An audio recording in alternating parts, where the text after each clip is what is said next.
Hello everyone, welcome. I can see people are joining us, they're flooding in from the waiting room. So please just bear with us a moment while we get everyone in. If you want to, you're very welcome to introduce yourself in the chat box. We'd love to know who you are and where you're from, and if the weather is nice and sunny where you are this afternoon.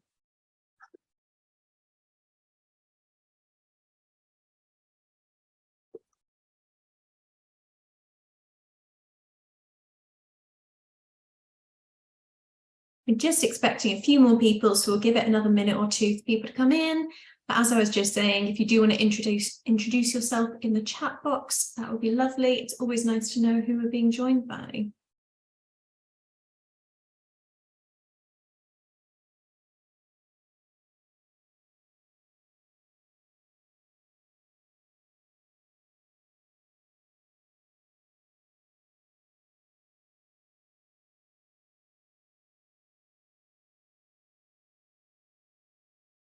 Oh, I'm sorry to hear that it's chilly and gloomy in Kenya. It's actually unseasonably quite nice and sunny here in Birmingham, England, which is a lovely change for us.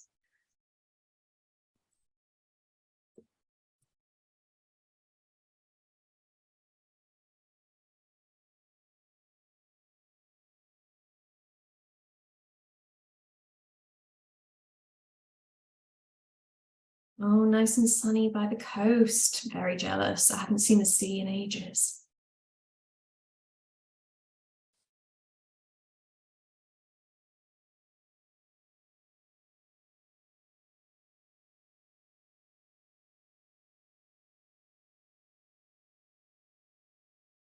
Right, we're at 2 minutes past and we've got loads of brilliant content for you today. So I'm going to get started, and anyone who's not here yet will be able to catch up on the recording. So first of all, hello everyone, good afternoon and welcome to today's webinar on fundraising for charities, running a compelling fundraising campaign in 2023. My name's Ellen and I am Senior Fundraising Manager here at Oaks. For anyone who doesn't know, we are Oaks, a strategic planning and income generation consultancy for organisations with a social purpose. Our services equip organisations in the sports, charity and education sectors with the resources and confidence to deliver transformative impact and change lives across the world. And the way that we're helping with that today is through this webinar. We know that times are tough for charities at the moment, and individual giving and campaigns are one of the areas that are being hit the hardest. According to CAF's recent UK Giving Report, the number of people donating, sponsoring others and volunteering for charities remained below pre-pandemic levels in 2022, and a quarter of people reported changing their charitable behaviours, which included 5% saying that they reduced or cancelled a regular charity donation and 10% choosing not to make a one-off donation. So it's more important than ever that you have everything you need to get your fundraising campaigns out there to the right audiences in the right way, demonstrating why your cause is so important and what difference a gift would make. We have assembled a fantastic group of fundraisers to each share with you how they have had success through a recent fundraising campaign, what went well, why it went well, and what they would do better next time. So we're just going to do some quick introductions before we get started. Hannah, do you want to share who you work for and what you do? Absolutely. So I'm founder of Red January. Red January is a nationwide mental health movement here in the UK. Fabulous, thank you. And Georgina? Hi, I'm Georgina. I'm Individual Giving Executive at Dementia UK. So Dementia UK is a specialist dementia nursing charity that's there for the whole family. Thank you. And Abby? Hi everyone, so I am the Individual Giving Manager at Acorn's Children's Hospice. So we are a regional charity within the UK, so we cover a few regions across the country, and we support children and their families, and it's children who have life-limiting or life-threatening conditions. Thank you. So I know you all didn't sign up to hear from me, so we're going to jump right into our talks. Each of our speakers will be talking for about 10 minutes. We will then have about 20 minutes at the end for questions. So please do feel free to pop things into the Q&A box as they occur to you. We'll collate them and come back to them at the end. We also have the chat box, as you've seen, where you can say hello to each other and share any feedback you might have for our speakers, which isn't a specific question. So first up, we have Hannah. As Hannah said, she is the founder of Red January, a community interest company and nationwide public health movement that empowers people to overcome barriers that currently lead to higher inactivity and lower well-being in the winter. Since 2016, over 270,000 people have joined the movement, so far raising more than £3 million to support year-round movement and mental health projects that can drive real change in local communities. And this includes campaigning for positive change in UK workplaces. And now Hannah is going to tell us all about this amazing initiative. Thank you for the introduction. It's lovely to be here with everyone, and I hope that you can take away some nuggets that you can bring into your own campaigns and charity work as well from today. But to kick off, it'd be really good just to give you a bit of background to Red January, where the idea came from. It really came from my incredible mum. So my mum experiences depression, and year on year, she was going through particularly low periods, especially during the winter time. And I noticed that actually she felt really disconnected at that time of year. Her energy levels were really low, her mood was low. And it just got me thinking about what was out there for my mum, people like my mum, for all of us really in the winter. And so in essence, I signed my mum and I up to a charity challenge, really to give my mum that sense of purpose, something to aim towards. And the challenge was a walking challenge. And I noticed just a huge improvement again in her mood, her energy, her relationship with herself, her depressive symptoms lessened as well. And I remember really vividly crossing that finishing line with my mum, having been on that journey with her, training for something, working towards something together during an event in the winter. And I didn't want that to be it for my mum. I thought I don't want her to then come into another winter feeling everything that she's been feeling year on year. And I knew my mum wasn't alone in feeling that. I did quite a lot of research at the time, and there was a huge body of evidence to show that, especially in the UK, inactivity levels are at their absolute lowest in the winter. And then the knock-on effect to people's well-being, it's huge. There's a huge body of work around it. And actually 8 years ago, before this campaign launched, there was nothing really out there in the winter that was getting people together, giving them a common goal, or moving towards a goal that would work for them and supporting their well-being at a time of year where they might not have got up and done something for themselves. So the idea for Red January really came from that experience with my mum. And I couldn't get Beat the Winter Blues out of my head. That stayed with me for a long time, actually. I had that idea throughout the whole of the summer. And then I don't know if any of you experienced this, but it was very much a 4 a.m. in the morning idea around Red January. And originally Red stood for Run Every Day. I'll come on and share a little bit about how we evolved it 3 years in, but it very much started with my mum. My mum was the first Redder in the community. We launched on social October 2016, and January 2017 was our first Red January nationwide challenge. Yeah, just thank you. So in essence, what we do at Red January is we exist really to empower people to move and come together at a time of year where they perhaps wouldn't be as active.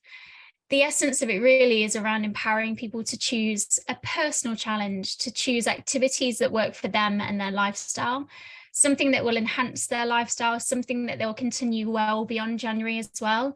But the idea really is around giving people a common goal to come together and move at a time of year where they perhaps would have been less active. Connection as well is at the absolute heart of Red January. It's funny, actually, when I think back to when we first started Red January, actually the community have become at the absolute fore of everything that we do. If anything, the physical activity aspect has almost become like a byproduct of all of that, but connection is at the heart of all of it. And to see people coming together at a time of year where people have expressed that they tended to feel quite isolated, there's a lot of social pressures, New Year, New Me being one of them, which we absolutely kind of go against in terms of messaging and things like that. But it's great to see people coming together, supporting each other, and connecting in a way that works for them. And then fundraising as well. So since we began, we recognise that actually people might want to raise money for charity as part of their personal challenge. And we really wanted the money to go back into mental health services, almost like this cycle of you're doing something for your own mental health and emotional well-being. And actually your challenge can help support other people's mental health and emotional well-being too through fundraising. So throughout the years, money that the Red community has raised has gone into movement and mental health projects. So people in the Red community can either directly benefit from those services that they're helping to fund, or the wider community can benefit as well. And the reason why I'm sharing all of that in the detail that I am is because actually what we've found is that kind of cycle, that journey that we're taking people on, the fact that people are doing it for their own mental health and putting into other people's mental health, has been really the kind of the heart of the campaign, and why people come back year on year. They can see the difference that they're having on their own lives and other people as well. So where we're at on our journey. So yeah, 270,000 people have now signed up to Red January. So how it works in essence is there's a sign up platform. So you can sign up for free as part of Red January. We recognise, and I'll come and talk a bit more detail about this, but we recognise that there'll also be people out there that are embracing Red January without signing up. We know anecdotally, and something that we're looking to do some research on this year actually, but it's really to understand for those people that are taking the concept of Red January, the essence of Red January, and really embracing it in their own lives, but aren't signing up, how can we support them too? It's, I guess, the nature of a movement, isn't it? It's really embracing that movement, but really understanding how we can best support people that aren't signing up to the initiative as well. So 3.2 million has been raised. It's funny with the fundraising side of things. My background isn't in fundraising, it's in marketing and advertising. So yeah, the fundraising side of things took me by surprise quite a lot, if I'm honest. It was interesting to see really how galvanized that community were at a time of year where you'll all know, I'm sure, but it's people are typically cash poor at that time of year. Obviously, given the situation at the moment around the living crisis, I know we'll come on and talk a bit about that as well, but we never really knew the power of fundraising until kind of the third year into Red January. And the fact that people really wanted to put towards mental health services in the way that they do. And they were going the extra mile. We always knew there'd be some appetite, but the fact that the Red community has really gone the extra mile to support others has just blown us away. It's incredible. And actually on that, the thing that's been so powerful is the fact that we've been able to show the tangible difference that Redders are making on the ground, the fact that the money helps fund local community projects, and we can go on a real journey with that money. We can share with the Red community individual stories, the power of that pound. It's made all the difference. So yeah, couldn't be prouder of the Red community and the difference they're making in their local community and on a nationwide level as well. It's really incredible. And then 92,000 in our online Red community. And to give you a bit of a snapshot of where our community lies, so we've got a closed Facebook group. We've got an open Facebook group as well. Instagram, Twitter, LinkedIn.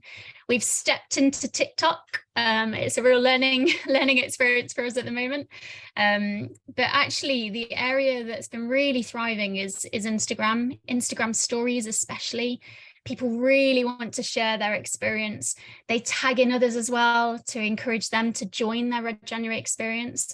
It's been a really powerful motivating tool in terms of registrations, and also in people sharing their fundraising journey as well. One area we're exploring, especially for this year, we've only just kind of scratched the surface of it, is LinkedIn. So we've been experiencing a real steep increase in teams and workplaces signing up to Red January. As we know, teams and that power of all coming together and fundraising, there's such huge, exciting potential there. So we are starting to put a real emphasis on LinkedIn and starting to grow our profile and our community there as well. And what that looks like practically is things like LinkedIn articles. So we've been doing quite a bit of work with workplaces that have got involved in Red January. And we've been having conversations with them and really just trying to capture the essence of what worked really well for them as an organisation, how it's helped boost employees' well-being, how they're going to be embracing it year on year, how they fundraised as well, what was really powerful in that. And we've started sharing those stories on that platform, which has shown to be having a real impact, especially amongst kind of HR departments and CEOs in various organizations. So still a lot of work to do in that space, but we're starting to make some progress, which is great. So in terms of the community themselves, so just to give you a bit of a snapshot on that. So it's funny, really, we're going into our 8th year, and actually the audience themselves, so the community themselves, are largely female. 26 to 55. It's naturally always landed in that space. We've done a few partnerships throughout the years just to see perhaps if we could tailor the campaign to engage more males, perhaps some younger people as well, but it's tended to always lay in that space. And what we've found is that actually the community and how it's galvanized itself online and offline as well. Females in that community are real drivers of that. We found as well, in case it's helpful, just for context around how people are hearing about the campaign, but 74% of people in the community this year had heard about it through a friend. So the fact that that kind of word of mouth, that ripple effect that's coming out through the community, it shows that female audience are real drivers in that space. We obviously have some real male champions in that space as well that are really flying the flag and helping to really galvanize a movement and a conversation around mental health, especially in the workplace and in the family environment. But largely it's females, but we're really excited in the coming years. The plans are that we would look to tailor the campaign for different demographics. We're for this year starting to explore what that could look like, especially amongst schools and colleges and universities. We've naturally always engaged schools especially. So we're starting to really shape, it's almost like this play kit of resources for schools. And we're working with children to get their thoughts around all of that at the moment, which we're really excited to share this year. Working with kids is great fun. So it's been really fun actually just starting to think about how Red could just take over in schools and how they can just embrace it. And have things like wearing red for a day and fundraising through that. There's lots of scope. There's lots of exciting scope. But in terms of why people join the campaign, overarchingly, it's really to support their own physical and mental health. And what we find is when people sign up, they might not go in to signing up with the appetite to fundraise, but once they're a part of that community, once they can feel and experience the difference they're having on their own mental health, they then feel inspired and encouraged to raise money to support other people's as well. And how that looks practically is a lot of people in the community go on to make a personal donation, and then they invite their friends and family to support their journey as well.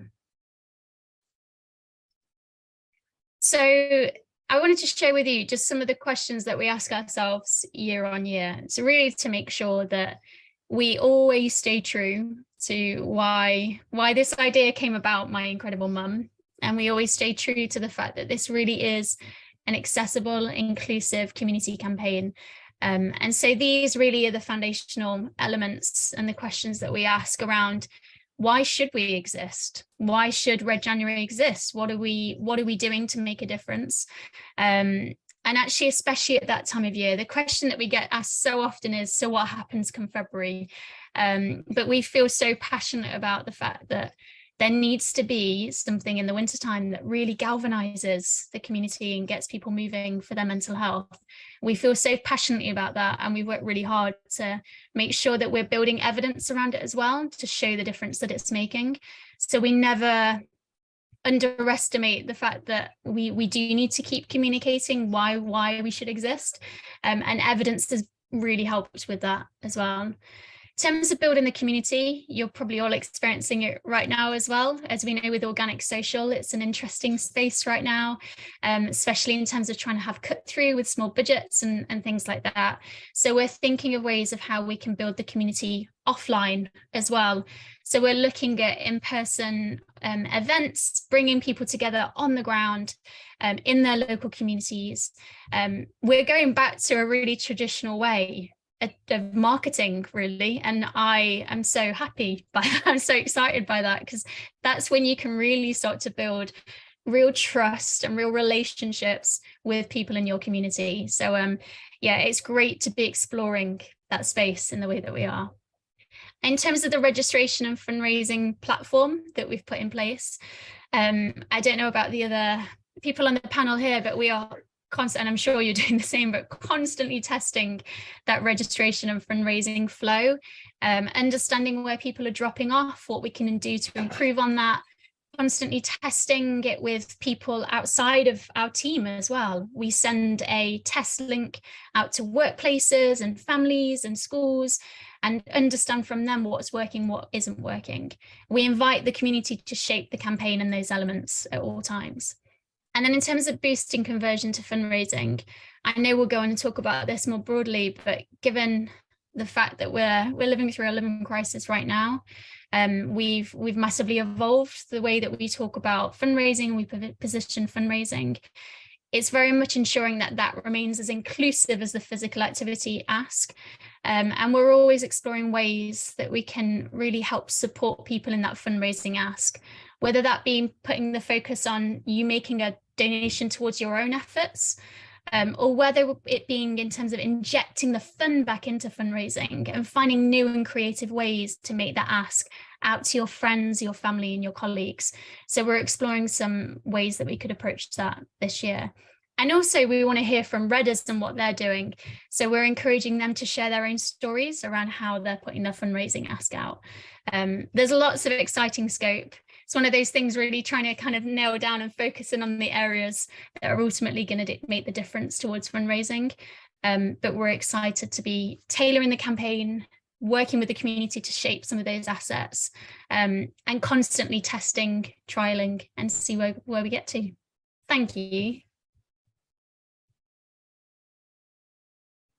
Fantastic. Thank you, Hannah. That's really great. And yeah, I really love that focus on community building and how that's evolving, and so interesting that that's sort of coming back round to being in person as well as online. And yeah, I'd be really interested to see how that evolves as the years go on. So next up we have Georgina. Georgina is Senior Individual Giving Executive at Dementia UK, working across acquisition and retention. Georgina's been in the charity sector for 8 years, and prior to joining Dementia UK in August 2021, she worked in corporate and philanthropy at Hope and Homes for Children. Dementia UK is a charity that's seen really significant growth over the past few years, with income growing from 5.4 million in 2017 to 17 million in 2022, which is especially impressive given just how tumultuous and challenging the last few years have been. And their fundraising continues to go from strength to strength. So I'm really excited to hear more about their most recent Christmas campaign. Georgina, over to you. Thank you, Ellen, and thank you, Hannah, for that presentation. It was like super inspiring. So yes, I'm going to be talking about our 2022 Christmas Appeal. So the Christmas Appeal is our primary cross-channel fundraising campaign in the IG retention programme at Dementia UK. So for our 2022 appeal, we had a budget of 84,000, which covered concept development, warm DM, paid social, paid search and display ads, with the aim to raise £115,000, excluding gift aid.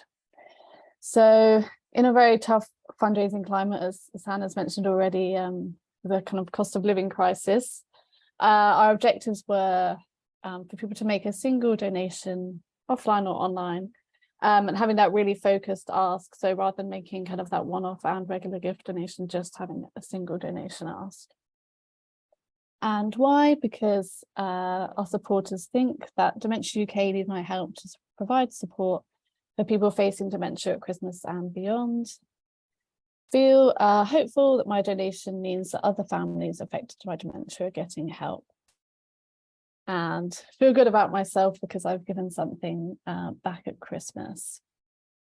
So what do we deliver? So a warm DM appeal, along with a reminder pack, 8 appeal emails, thank you emails, paid social, organic social, and paid search and displays. So very busy, a lot of different elements to make up the Christmas campaign.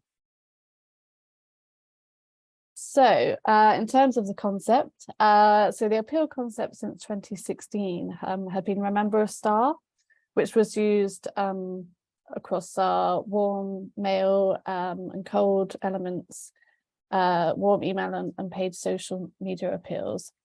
So Remember a Star asked our supporters to make a donation and remember a star by adding to either our virtual tree, which you can see there on the left, or returning their paper star, which was included in the mail pack. So while this was successful for a number of years, also a number of issues have been highlighted around it. So it was felt like Remember a Star was just an in-memory call to action, and the Christmas appeal needed to be more encompassing of all our donors' needs. We were always trying to make it an integrated campaign across teams. So for example, community and corporate, but it just wasn't working in terms of that. And ROI in the appeal had decreased due to investment in the quite expensive microsite for Remember a Star. And the site was starting to look dated, so it would have needed a rehaul, which was incredibly expensive. So we worked with an agency called Consider Creative to find a new concept, which firstly had a compelling proposition about support for families at Christmas, capitalised on our USP of dementia specialist Admiral nurses, and combined the urgent growing dementia care need alongside families' emotive stories where Dementia UK can offer the clear solution. So we settled on the perfect gift, which you can see on the right here. So will you give a family facing dementia the perfect Christmas gift? So this is a tangible, simple concept which can be used easily across all platforms. And as well, it can be used many years ahead, slotting in different stories as needed. So for 2022, we used Tracy and Steve's story. And Steve was diagnosed with dementia around Christmas time, supported by his wife, Tracy, and they had the support of the Admiral nurse, Liz. So next slide, please. So the performance of the campaign, so the income was 103,000, and including gift aid came to 120,000, with ROI 1.24 and then 1.45 including gift aid. So the mail pack, which was comprised of a letter, donation form, a lift piece, which you saw on the last slide, reverse outer, and a BRE, which was dispatched at the start of November. And the reminder pack was dispatched a month later, around the 1st of December. We printed these together to save costs. So sending out a reminder is kind of a cost-efficient way of increasing donations. So 3.5k alone came from the reminder pack as well. So whilst we had a strong response on the mailing, the postal donation response was lower than 2021. We think it's due to the postal strikes around Christmas, which just discouraged people from sending checks in the post completely. So for the campaign, it was really important that we had the strong digital elements to kind of bring the income up. So for email, we delivered 8 appeal emails compared to 5 in 2021. And we did some testing on these as well. So we tested out some plain email designs. So if you see these 2 screenshots here, so the left is the designed version. and the right is the plain version. We tested that on 2 different email campaigns, and the plain version won both times. So it's very interesting because we know a lot of people are viewing on mobile, so I think it just makes the ask way clearer and it comes earlier. So that's something that was really successful for us. And we also tested out clicky emails. So for people who had opened emails but not donated, they would get the email again with a little forward added. So like you see in your email account, so FW with the subject line. So it looks more like a personal email rather than like a solus email. So they were successful to kind of encourage people to open them. So yeah, compared to 2021, the email was much higher. So 2021 was 12,500. So we increased our email income by 7,000 by increasing number of emails and doing these tests. So in terms of paid social, so we went live with some direct ask cash ads based on the mailing pack. As you can see here on the left, the image of Steve. So those went live in early November, and they were on and off until early December due to the ads struggling to maintain a sustainable ROAS. So we thought we can't go on with this, like we've got a whole other month of this not performing at all. So we worked with Much Love to get a bespoke memory wall set up. So it'd be a 2-step ask. So people can click on the ad, make a dedication, and then make an optional donation from their dedication on the memory wall. And those were live from the 10th of December until Christmas. So knowing that straight cash ask would not work for us other times of the year, but we know that 2-step approaches have worked for us. So doing that pivot, that's where most of our income came in. I think there's only a couple of hundred that came in November, and then all the rest was in December. So being able to do that really quickly and kind of think about what's worked for us in the past, kind of saved the paid social. And then as well, we had display ads. So these were live from the end of November, using the perfect gift wording and imagery. And we'd see spikes around the times that we sent emails out in terms of our paid search.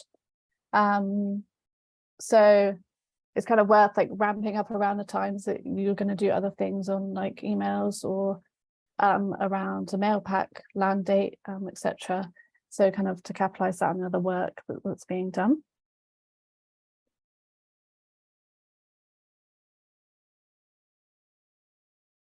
So in terms of what worked well for us, so as mentioned, a strong concept that can be repeated with new stories. So that means this year we can save budget on not having to spend all that money on concept development.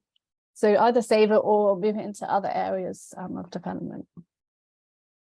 And increasing the number of appeal emails generated more donations. And we had a good learning on email tests. So just thinking about how to optimize content to be able to increase donations by emails, and also having a look at how we can increase opt-ins throughout the year so that when we get to Christmas, we can email as many people as possible, because emails has such a better ROI compared to the mailing. And being able to pivot digital ads last minute. So not just accepting that this is the concept, we failed. So just being able to pivot that last minute.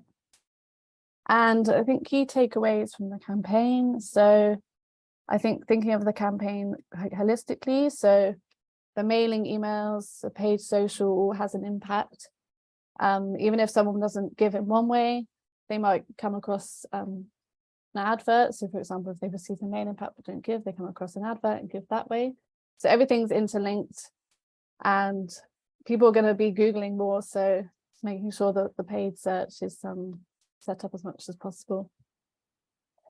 And having a warming up period for all digital content, and definitely reassess kind of just before Christmas for what we've been seeing on Meta throughout the year. So I know Meta can be quite unpredictable at times, so it's just keeping an eye on that and what we've been seeing throughout the year.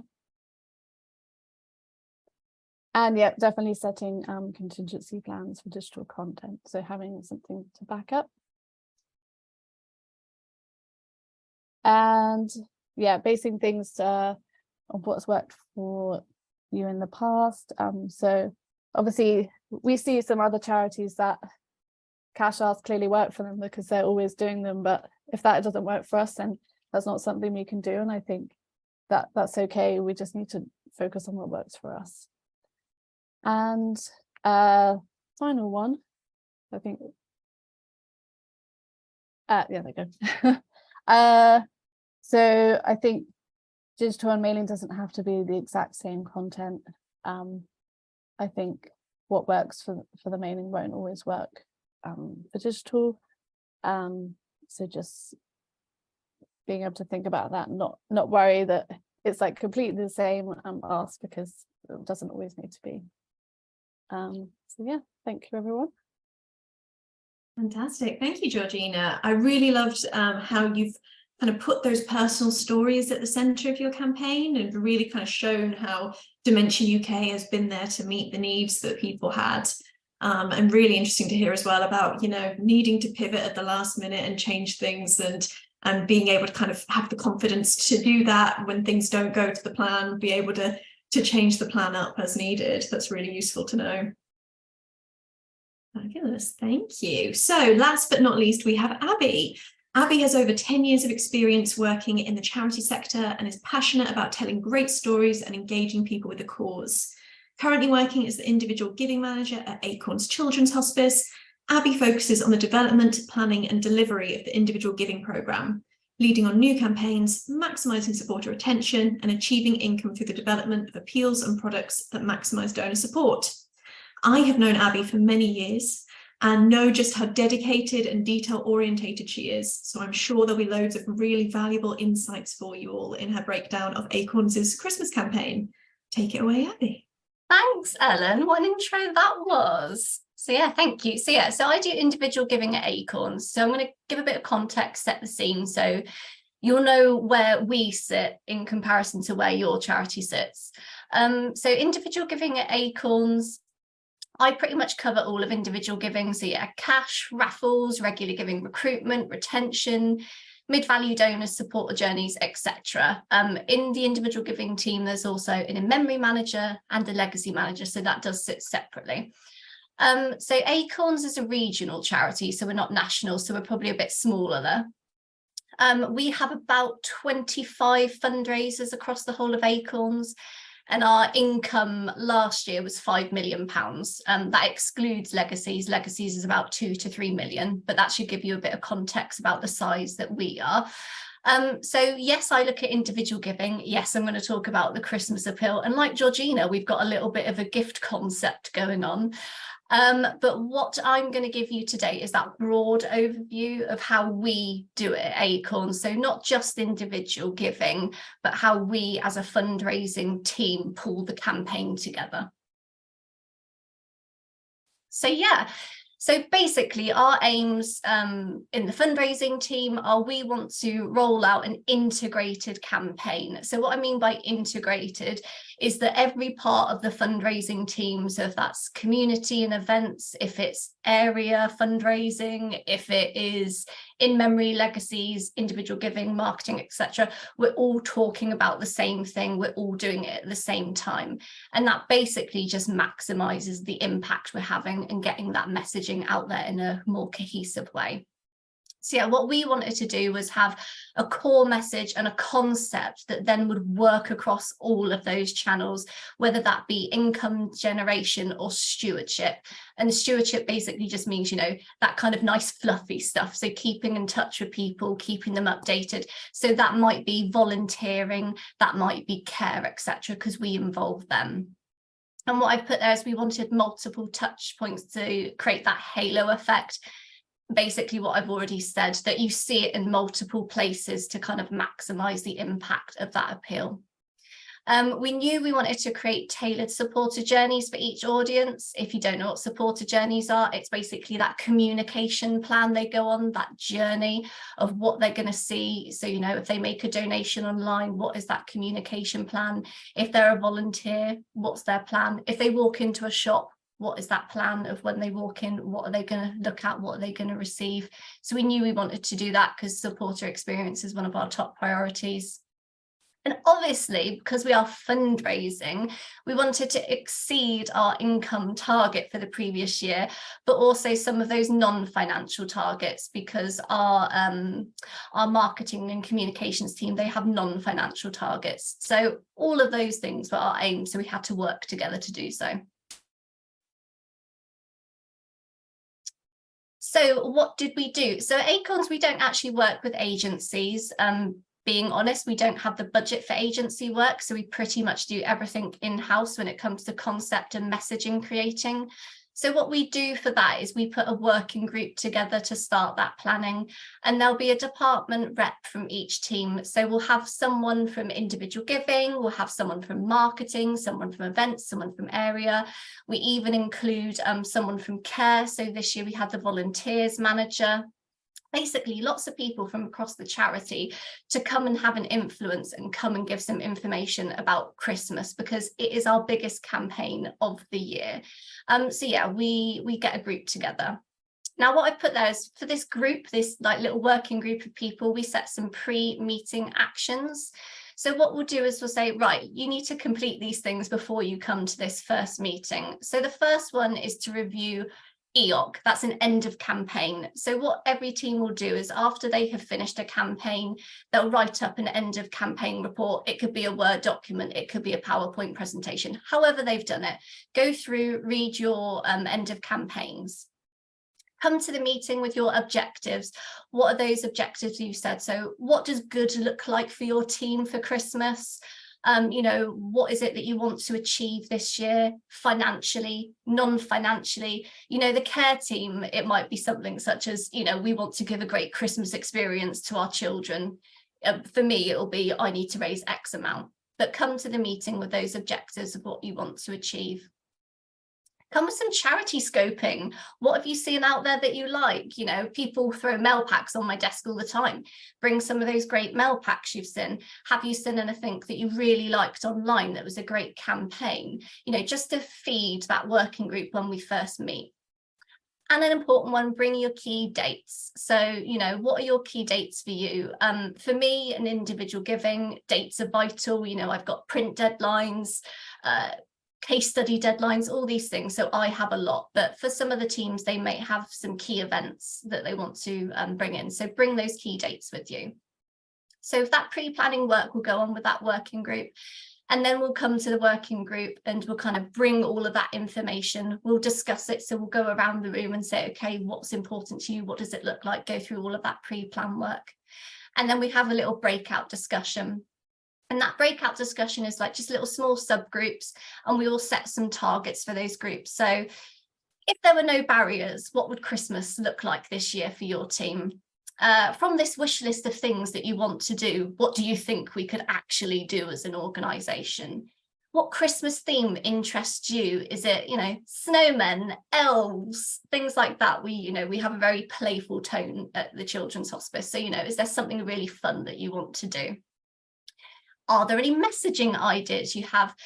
Tends not to be the wider group that has it's usually individual giving and marketing that kind of brings maybe some messaging ideas, but actually it's really interesting to get some insight of the people who are completely disconnected from campaign management to say, have you got any messaging ideas that you like the sound of?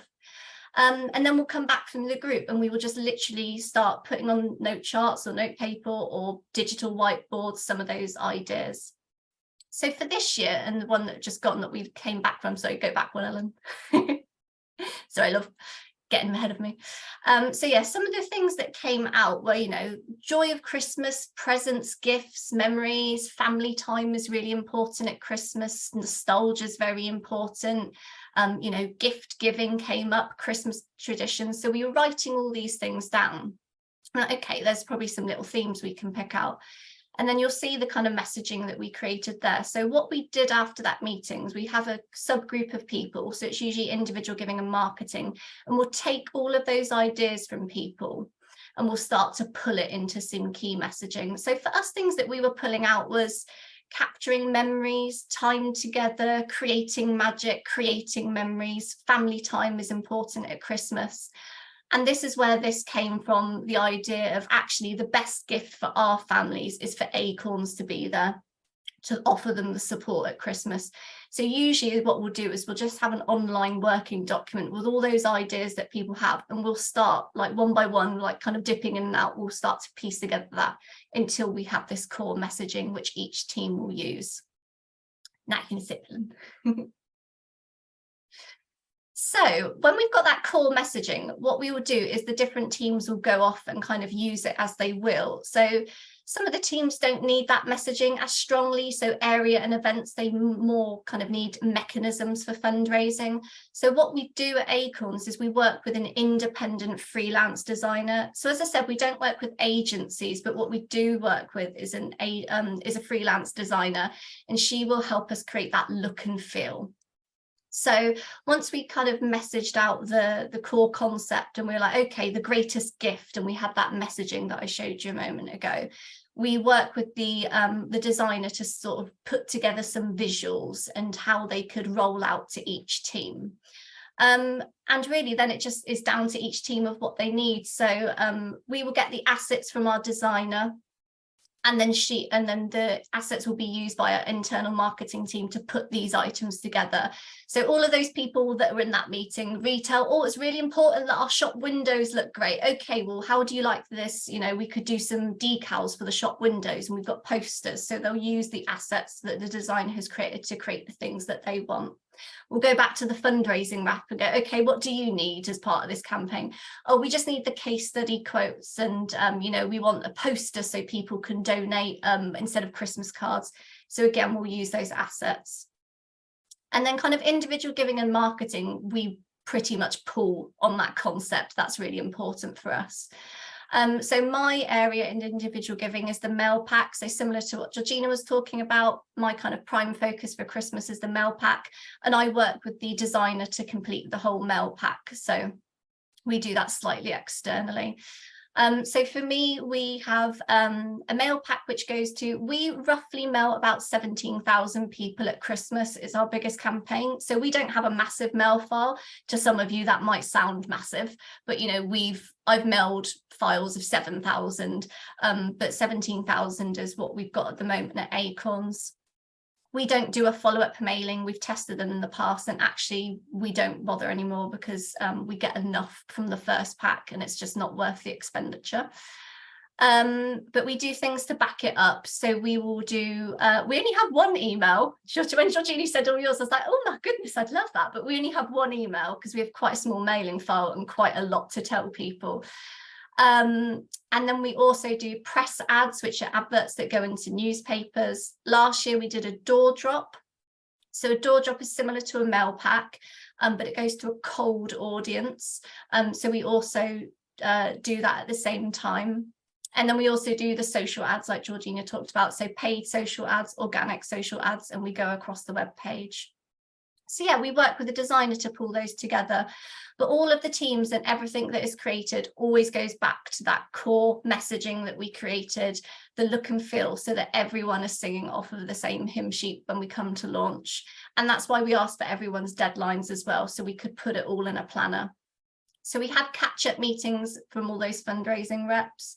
And we get together and just make sure that we're all on the same page for the same launch. And that's why we have also a living planner. So you put all of your dates in. So individual giving, you know, my mail pack's landing on the 15th of November. There's going to be an area and fundraising event, a Santa run, for example, on the 1st of December, just so that everything is together and that we're all kind of singing off the same place as well.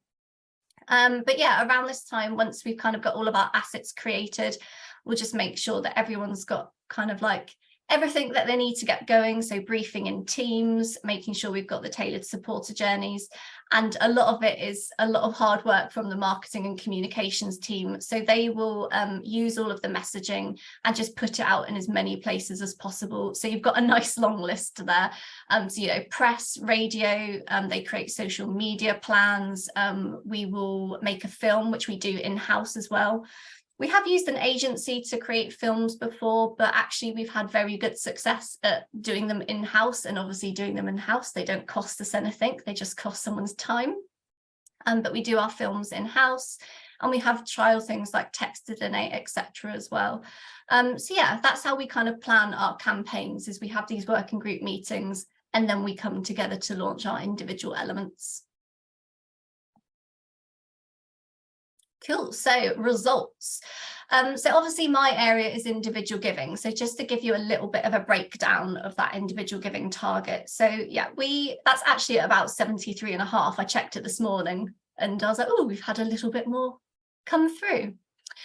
But yeah, so we had 72,000 just over from individual giving. As I said earlier, we mail about 17,000 people.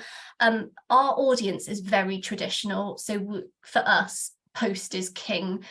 So 62,000 was off the back of our mail pack that went to 17,000 people. So we had an average gift of £57. That's really high. We are finding at the moment that our average gift is higher than our response rate, but this one was particularly good. So yeah, we're quite impressed with that. The rest of the money that comes from individual giving in terms of email is quite low. We only had £1,500 off the back of our emails. We do have a very small email file in comparison to post. I think it's about 7,000 people. But we know that's an area for us to develop on. And then we also had 147 brand new donors that came in off of the back of all that digital social media ads, all the clever things that the digital team do that, I'll be honest, I brief in and then they go and make it happen. And then we had about £11,000 of new income, so unsolicited income from our Christmas appeal. And in terms of costs, quite low. So for individual giving, so to raise that 73,000, my core costs were about £10,000. The bulk of that is from the mail pack, so the print and the postage. And then we have very minimal costs. So we have a small budget for social ads. We put about £500 against social ads. A photographer costs about £100, and then our designer is very decent as well, because as I said, we don't do agency, we work with a freelancer. So yeah, about £10,000 in cost for individual giving. I don't know the cost for the other areas, but I know they're minimal because we do so much in-house. Individual giving is probably the one that puts the most budget behind it. But the other teams will have had like leaflets and things like that printed, but a lot of what they do is digital items to keep the costs down. So all of those sheets that we showed you a minute ago, so the like fundraising charts and things like that, a lot of those are digital tools that they can give to fundraisers. So yeah, as a team, we raised about 172,000. That's probably gone up because this figure was from a few months back when I checked it. But yeah, so what went well? You know, having that cohesive message across the team really boosted the income. So if people saw it online, if people walked into a charity shop, if people went to one of our events, that whole kind of greatest gift messaging was really drilled in and worked well. We knew a case study was quite key, so we had an engaging case study, and that really worked for us this year for the greatest gift. And involving all those key staff. So actually you might not think it was important to involve someone from the care team or someone from, you know, one of the more remote teams that aren't in fundraising, but actually they brought a lot to the table, and it was great to have them kind of aware of the campaign at the beginning as well. And yeah, what would we change? This one, so finalising the look and feel. So obviously one of the challenges of involving all of those people was that's a lot of cooks. There's a lot of opinions. So I'd probably say the thing that we did learn this year was when it comes to finalising that look and feel, so things like the logo, not involving as many people. So when I said earlier that we had a core group of people to pull that messaging together, it would probably just be that core group of people to decide on the final look and feel. So yeah, that's pretty much just individual giving and marketing. But yeah, it was a really successful campaign for us, but that was very broadly how at Acorns, which, you know, we're a kind of a medium-sized charity, how we pull it all together as a team. Brilliant. Thank you very much, Abby. And yeah, I really like that focus on that collaboration and making it something across the whole of the charity that everyone and every part of the team gets involved in. That was really great to hear about. So time is moving on quickly, but we've got a few minutes for questions. I see we've had a couple that have already been resolved in the Q&A box, which is great, but please do keep sending them in if you have any more. One that we have had from Helen Brown is that she would be really grateful for any tips and advice for charities that are starting out on developing fundraising campaigns and have an extremely small fundraising team. Hannah, I don't know if you'd be happy to kind of talk about that first of all, from your experience as a small team. Sorry, just trying to find unmute. Yeah, absolutely. So the biggest piece of advice, and it's something that we'd still hold true if we had a huge team behind us as well, but it's really keeping it very, very simple. So thinking about the essence of your fundraising ask, what it is specifically that you're looking to get from it, and what kind of underpinning message are you going to do to bring that to life. So for example, thinking about how you can really attract people to that fundraising message. So we've all talked here about the fact that storytelling has been such a powerful part of our campaign and overall approach. So what stories can help bring that to life as well? It's very much a story first approach.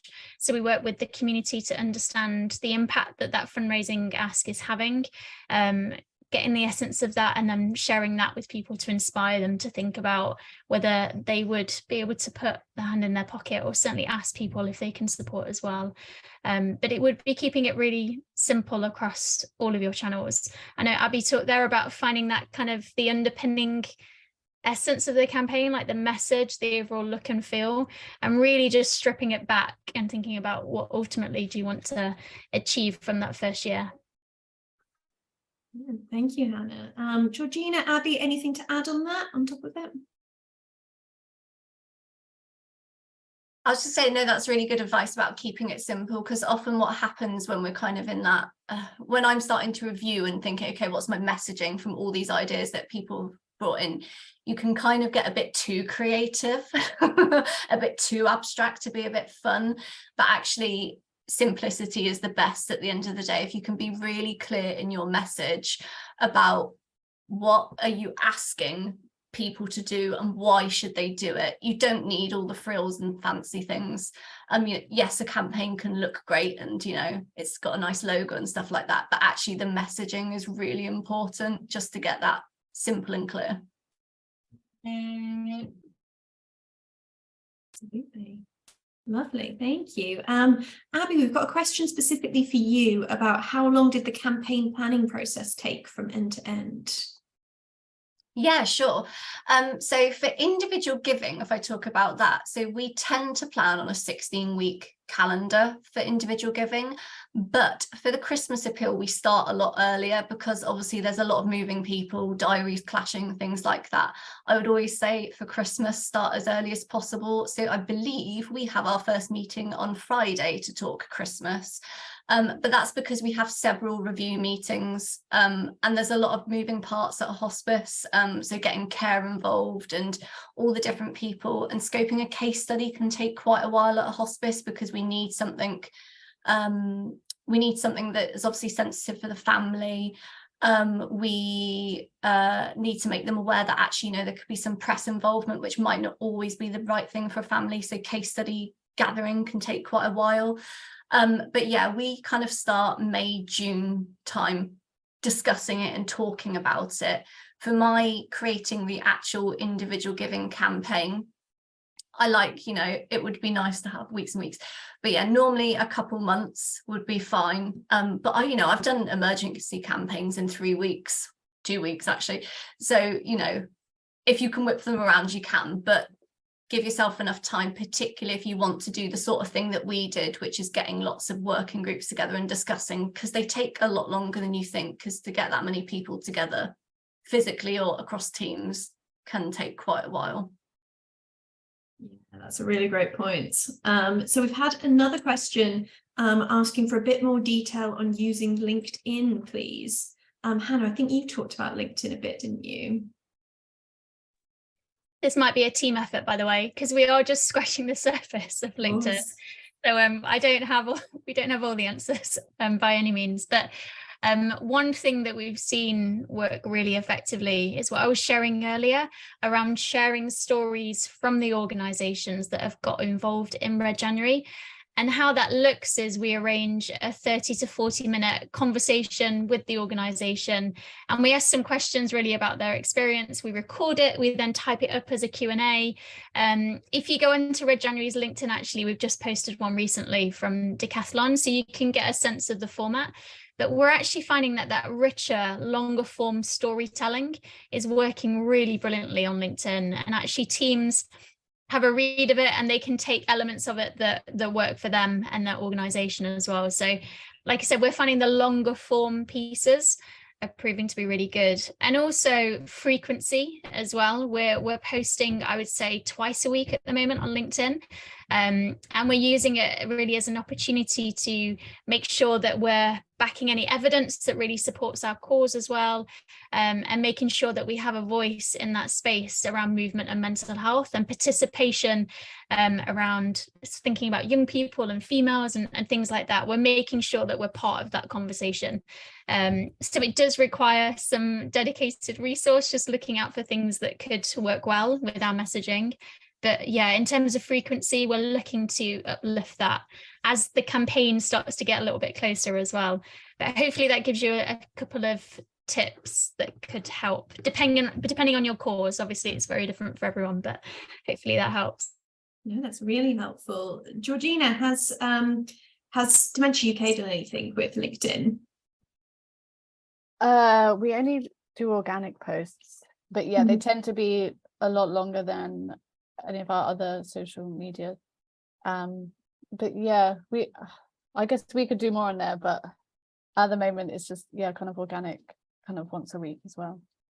Yeah, I think LinkedIn's a really interesting one, isn't it? Because that is kind of the most standard way it's used, but it'd be interesting to see if it is something that can be evolved in more of a specific fundraising target going forward. So yeah, one to keep an eye on. Now, I'm aware that we have hit time already, so I'm very sorry to the people who haven't had a chance to have their questions answered, but that is all we have time for this afternoon. So I'd just like to finish by saying a big thank you to all of you for joining us. I know how up against it charities are at the moment, and time is a precious commodity, so we really appreciate you giving us yours today. And I hope that you found this session really valuable and helpful in your fundraising plans.